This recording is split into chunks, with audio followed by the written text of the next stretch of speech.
Hey, what's up, everyone? It's me, Matt from Diazable, coming at you with another album review. And today we're checking out the band Suppress with their album Birmingham Style. And a little bit about them is they come from Birmingham, UK, England.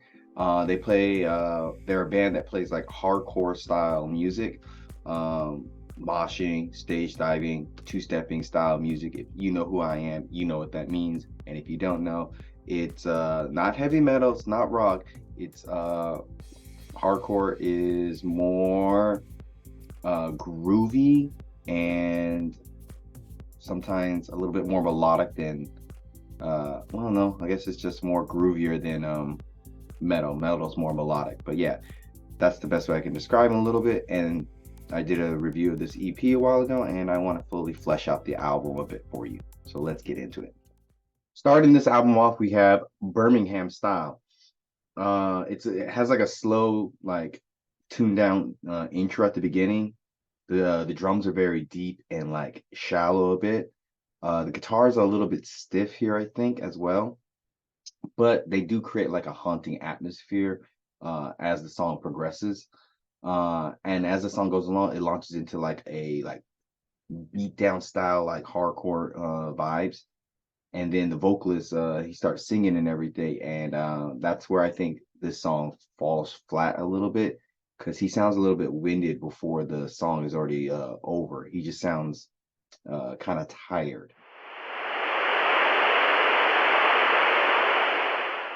Hey guys, my life. Then we have the song Leech, which I think really finds its footing compared to the previous song. Like this is like a real like hardcore song in terms of like how the riffs are a little bit solid here and the drums. Granted, the drums do sound more dynamic in their playing, but they're kind of hard to hear. The vocalist seems a little bit more in tune with his vocals here. And overall it's just more of a solid and well put together song. Towards the end of the song, there's like a tsunami style breakdown, which was pretty good. And then they have like a nice solid two-step. The cymbal crashes during the breakdown add a lot of power to this song, so that's a bonus. Next, we have Runt, which starts off with some heavy slam beat down at the beginning of the song. Again, cymbal crashes add a lot of life to the song. Also with the tom drums, sounds really good. The riffs on this track, very solid. There's a decent breakdown. Overall, it's a very okay song. It's fun, it's heavy, it's not too like impressive, but it's not a bad song. It's there. And so I want to play a little clip for you so y'all can see what I think about it and what you think about it.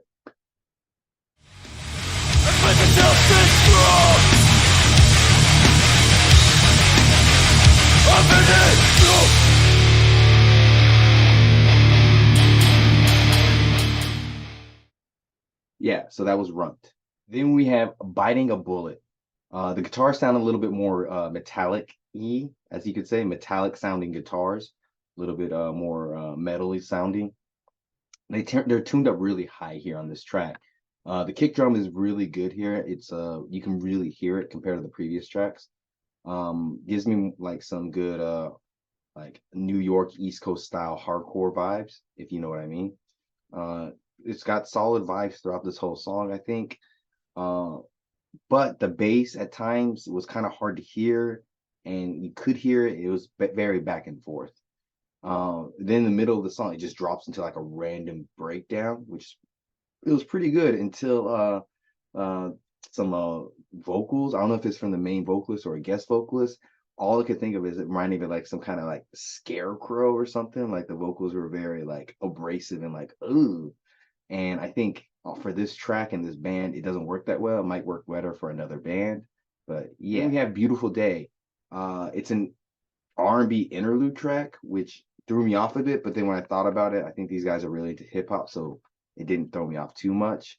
Overall, it's a bit janky and odd, and like the timing's a little weird. And I think if it was like worked on a little bit more, it might have a better flow to the overall feel for this album.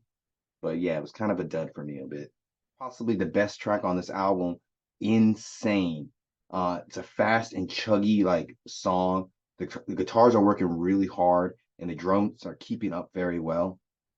It has a very smooth transition towards the breakdown. It's probably the most well put together song on this whole album. And there's a very solid two-step during the breakdown and everything. And I think these guys work really well when they do short bursts.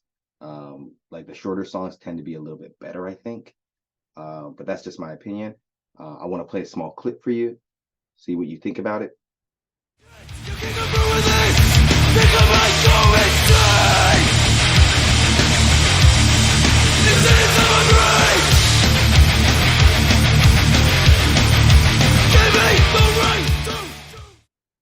Very clean. Here we have Mankind's Misery. Vocalist sounds a bit out of breath again.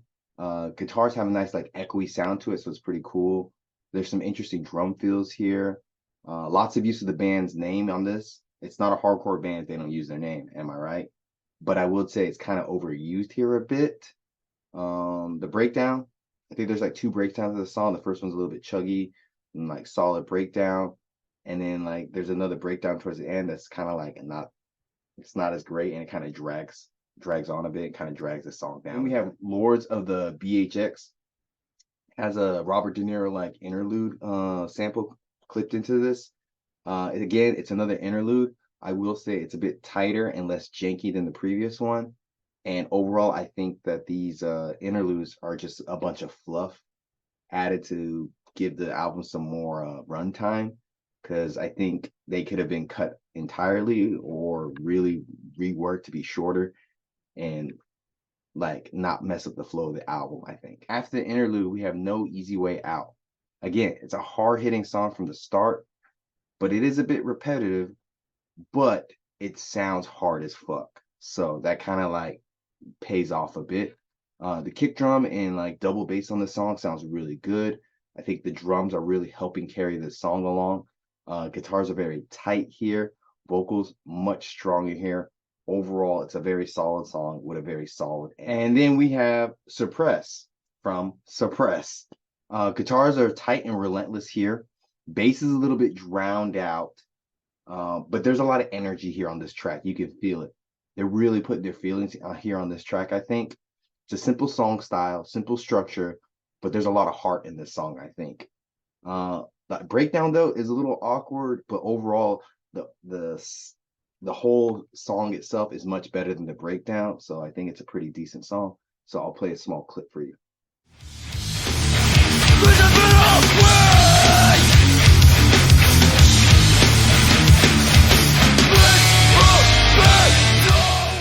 Yeah, Suppressed by Suppress. And then finally we have No Place Like Home. I was really surprised that there's a third interlude. Like they really love their hip hop influence, for sure. But I think again, like it's taken away from the album overall. They could use that time to create more songs. But I will say this interlude is the best of them all. Makes the other ones seem like the first one really serves no purpose, and especially how janky it sounds. The second one a little bit better, but this is a really good interlude. I don't know if it was good to place at the end or earlier, but overall it sounds pretty good. That is my overall thoughts and feelings of this album, Birmingham Style from the band Suppress. One of the things I noticed was that they're trying to create their own style, I think, here, but it sounds like they're like copying their influences more than like building off of them. Like they copied a lot of, I think, some parts from other bands they like, but they just didn't copy them very well because some of the song structures are a little awkward and the vocal performances aren't that great. Like it just didn't feel like they had gotten the hang of making a song yet. But that's just some of the cons, I think. But I will say at times the drums and guitars were really good at times. The drums had some nice dynamic and interesting fills here and there. The guitars, when they were tight, they could be really, really tight. But also, I guess maybe some of them, there were some mixing problems here because I couldn't hear the drums sometimes here and there, and the bass was cutting in and out. There's a lot of stuff to work on here, I think, but I think it's not anything where it's completely downhill. I think they could come up from this if they were a bit tighter, cutting some of the interludes and writing tighter songs. It feels like they're a little bit loose here and there, so it created some awkward transitions. But I still think the drums and the guitars are probably the best thing on this album. Also, if you like good moshing, good hardcore, good two-stepping, I think you'll like this album. Nothing too Mm, flashy about it, but you'll probably like it if you're into that stuff. So with that being said, I would say that this album, Birmingham Style from the band Suppress, is a nice solid 6.5 out of 10. Yeah. So links down below to all the albums for this band. Support them, check them out. They're doing their thing. Much love to the boys and Suppress. Until next time, I'm Matt from Diazville. See you later, guys.